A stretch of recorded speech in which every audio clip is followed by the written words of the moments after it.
Mushroom soup. தேவையான பொருட்கள்: mushroom 1/4 kilo, 1 எலுமிச்சை பழத்தின் சாறு, கரம் மசாலா தூள் 1/2 டீஸ்பூன், வெங்காயம் 1, நெய் 2 டீஸ்பூன், அரிசி மாவு 1 டேபிள் ஸ்பூன், மிளகுத்தூள் மற்றும் உப்பு தேவையான அளவு.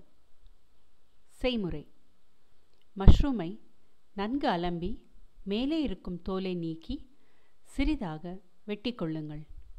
வெட்டியதை எலுமிச்சை சாற்றில் ஊற வையுங்கள். பொடியாக நறுக்கிய வெங்காயத்தை நெய்யில் போட்டு வதக்கி அதில் ஊற வைத்த மஷ்ரூம், கரம் மசாலா இவற்றை சேர்த்து வதக்கி கொள்ளுங்கள்.